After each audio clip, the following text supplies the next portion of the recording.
স্বামী ব্রহ্মানন্দের স্মৃতি। শ্রী নির্মল কুমার ঘোষ।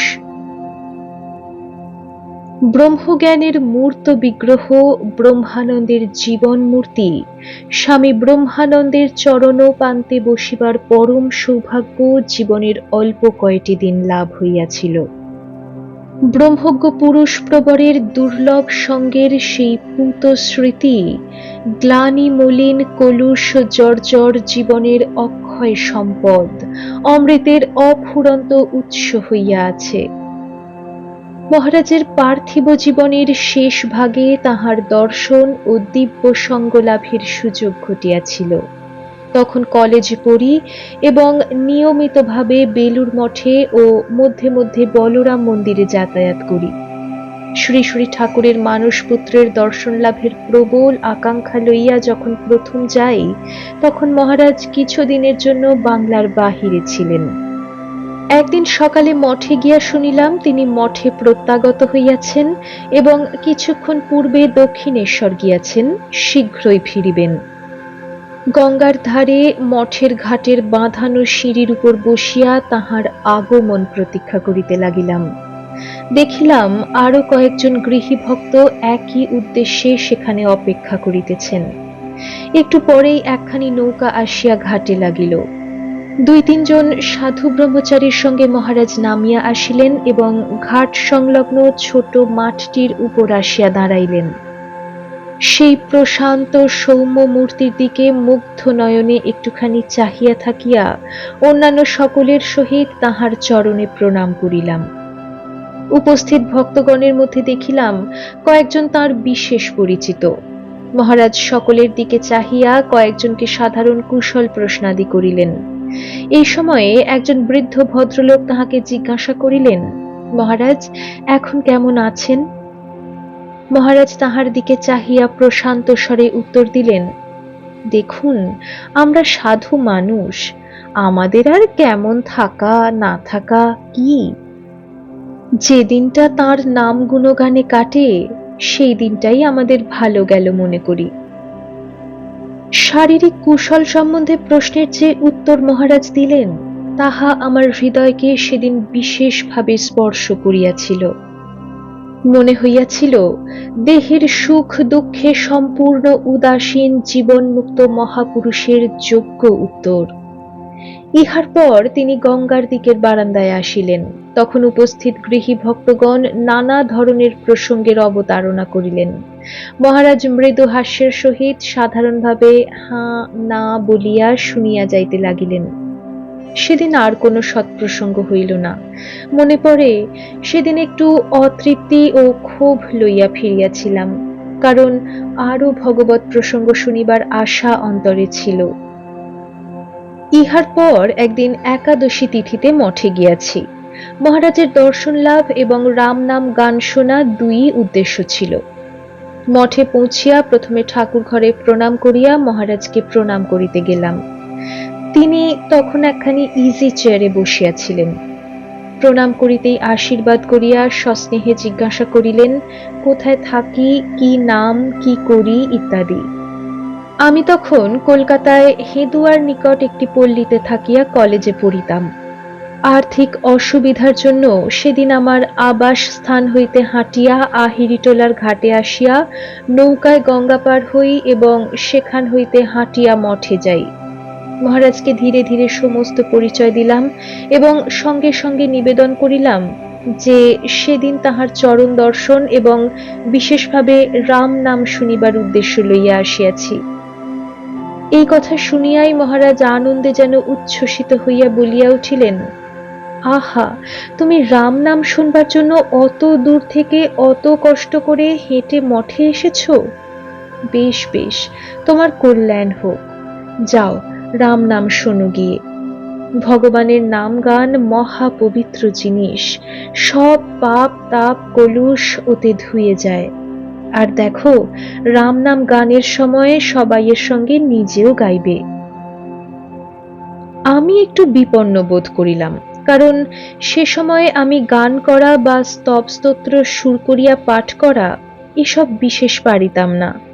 একটু সংকুচিত ভাবে বলিলাম, গান আমি মোটেই গাইতে পারি না, সুর হয় না। উত্তরে মহারাজ বলিলেন, তা হোক, যেমন পারো আস্তে গাইবে। দেখো, যেখানে ভগবানের নাম কীর্তন হয় সেখানে উপস্থিত থাকলে তাতে যোগ দিতে হয়, গাইতে হয়। ঠাকুর নিজে এ কথা বলতেন। যাও, এক্ষুনি রাম নাম আরম্ভ হবে। এমন মধুর স্নেহপূর্ণ স্বরে কথাগুলি বলিলেন যে আমার সমস্ত মন প্রাণ যেন জুড়াইয়া গেল। মনে হইল একজন সামান্য দীন দরিদ্র ছাত্রের কল্যাণের জন্য এই মহাপুরুষের কি স্নেহ গভীর আকুলতা। পরম আনন্দে রাম নামের ঘরে গেলাম। একটু পরে রাম নাম আরম্ভ হইল। সেদিন পরম পূজনীয় মহাপুরুষ মহারাজ রাম নামে উপস্থিত ছিলেন। আমি তাহার খুব নিকটে স্থান গ্রহণ করিয়া বসিলাম। সেদিন রাম নাম গানের সময় মহাপুরুষজির যে আনন্দোচ্ছল ভাবোদ্বেল মূর্তি দেখিয়াছিলাম তাহা আজও মনে পড়ে। রাম নামের পর পুনরায় স্বামী ব্রহ্মানন্দ মহারাজকে প্রণাম করিয়া গৃহে ফিরিলাম। ইহার ৩-৪ দিন পরে একটি যুবক বন্ধুর সঙ্গে মঠে যাই। পৌঁছিয়াই দেখিলাম ভিতরের দিকের প্রাঙ্গণে ঠাকুর ঘরের সিঁড়ির কিছু দূরে মহারাজ দাঁড়াইয়া আছেন এবং জনৈক সেবককে কিছু বলিতেছেন। আমি প্রণাম করিবার উদ্দেশ্যে তাহার সম্মুখে দাঁড়াতেই জিজ্ঞেস করিলেন, ঠাকুর ঘরে প্রণাম করে এসেছ? আমি একটু লজ্জিত ভাবে বলিলাম, আগে না, এইবার যাব। মহারাজ বলিলেন, না, আগে ঠাকুর ঘরে প্রণাম করে এসো। মঠে এসে সকলের আগে ঠাকুর ঘরে প্রণাম করে এসে তারপরে অন্য কিছু করবে। যাও। আমি অপ্রতিভভাবে তাড়াতাড়ি ঠাকুর ঘরে গিয়া প্রণাম করিলাম এবং তাহার পর নিচে আসিয়া মহারাজকে প্রণাম করিলাম। এই সময় মঠে পালিত একটি বেশ হৃষ্টপুষ্ট গাভী সেখানে আসিয়া মহারাজের একেবারে গা ঘেঁষিয়া দাঁড়াইল। মহারাজ একজন সেবককে কিছু তরকারির খোসা আনিতে বলিলেন।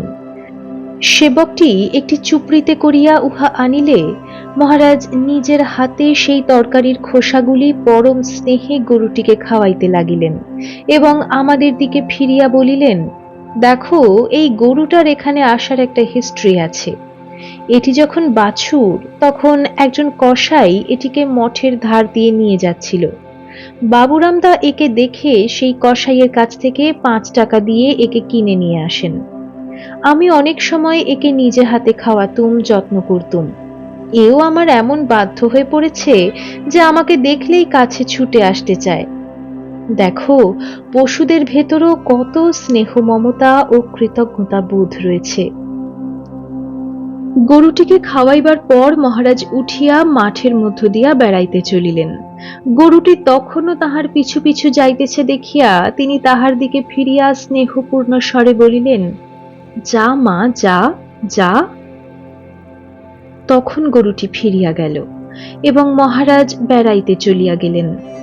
আমি ও আমার সঙ্গী যুবকটি তাহাকে প্রণাম করিয়া গঙ্গার ধারে যাইয়া বসিয়া রহিলাম।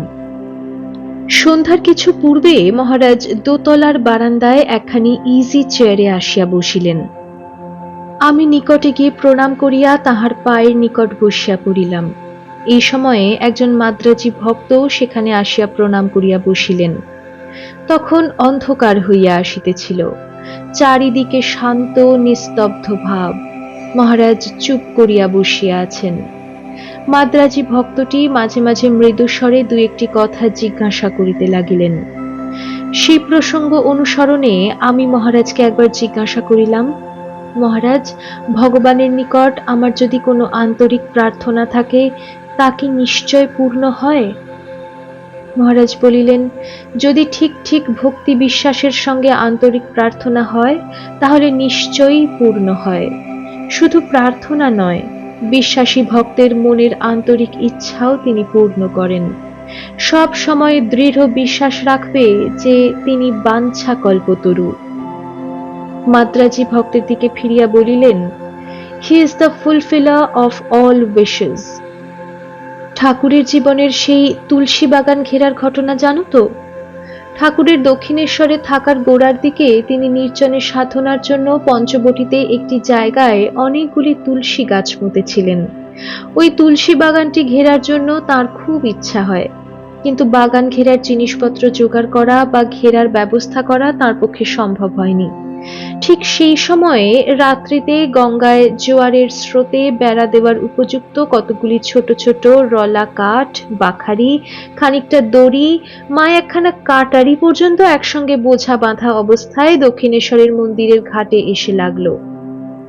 ভর্তাভরি নাম করে বাগানের এক মালি ঠাকুরকে খুব ভক্তি করত। সে ওই বোঝাটা তুলে ঠাকুরের কাছে নিয়ে এলো। সেইগুলি দিয়ে তখন তুলসী বাগানের বেড়া দেওয়া হলো। দেখো কি অদ্ভুত ব্যাপার! সত্যই ভগবান বাঞ্ছা কল্পতরু। ভক্তের মনোবাঞ্ছা তিনি নিশ্চয়ই পূর্ণ করেন, এতে কখনো সন্দেহ করো না। খুব আবেগপূর্ণ স্বরে শেষের কথা কয়টি বলিয়া একটুখানি চুপ করিয়া রহিলেন। ইহার পর বলিলেন, দেখো, ভগবান ভক্তের মনোবাঞ্ছা পূর্ণ করেন সত্য, কিন্তু তা বলে প্রকৃত ভক্ত তার কাছে যা তা চায় না। ভগবানের কাছে বিষয় চাইতে নেই, তার কাছে জ্ঞান, ভক্তি, বিবেক, বৈরাগ্য এই সব চাইতে হয়। বলিয়া মহারাজ চুপ করিলেন। অনেকক্ষণ পর্যন্ত আর কোনো কথা বলিতেছেন না দেখিয়া তাহাকে প্রণাম করিয়া আস্তে আস্তে চলিয়া আসিলাম। একদিন ঠিক সন্ধ্যার সময় মঠে গিয়েছি। জনৈক পরিচিত ব্রহ্মচারীজির নিকট শুনিলাম মহারাজ উপরে আছেন। খুব ধীরে ধীরে উপরে উঠিয়া গেলাম। দেখিলাম দোতলায় গঙ্গার দিকের বারান্দায় মহারাজ একখানি ইজি চেয়ারে বসিয়া আছেন। সামনে পায়ের চটি জুতা দুখানি খোলা, তাহার উপর পা দুখানি রহিয়াছে। বারান্দায় কোণের দিকে ৩-৪ জন সাধু ব্রহ্মচারী জপ ধ্যান করিতেছেন। কোনো শব্দ বা কথাবার্তা নাই। মহারাজ গঙ্গার দিকে বদ্ধ দৃষ্টি, বদ্ধাঞ্জলি, স্থিরভাবে বসিয়া আছেন। আমি অতি সন্তর্পণে যাইয়া তাহার ইজি চেয়ারের পার্শ্বে তাহার পায়ের নিকট নিঃশব্দে বসিয়া একটু জপ করিতে লাগিলাম। কিছুক্ষণ এইভাবে কাটিবার পর মহারাজ যেন কতকটা আপন মনে মৃদুস্বরে বলিলেন, পাটা কেমন যেন টসটস করছে। আমি উহা শুনিয়াই তৎক্ষণাৎ প্রার্থনা জানাইলাম, আমি পাটা একটু টিপে দেব মহারাজ। তিনি বলিলেন, দাও। আনন্দে আমার চোখে জল আসিল, একটা উন্মাদনায় দেহ যেন কাঁপিতে লাগিল। তাড়াতাড়ি তাহার পায়ের আরো নিকটে আসিয়া আস্তে আস্তে পায়ের পাতা দুইখানি টিপিয়া দিতে লাগিলাম। মহারাজের পদসেবা করার প্রবল আকাঙ্ক্ষা কতদিন ধরিয়াছিল, কিন্তু কোনো দিন সুযোগ পাই নাই। অবশেষে ঠাকুর আমার মনোবাঞ্ছা পূর্ণ করিলেন। তাহার কৃপায় সেদিন তাহার মানসপুত্রের পদসেবার অধিকার লাভ করিয়া আপনাকে ধন্য মনে করিলাম।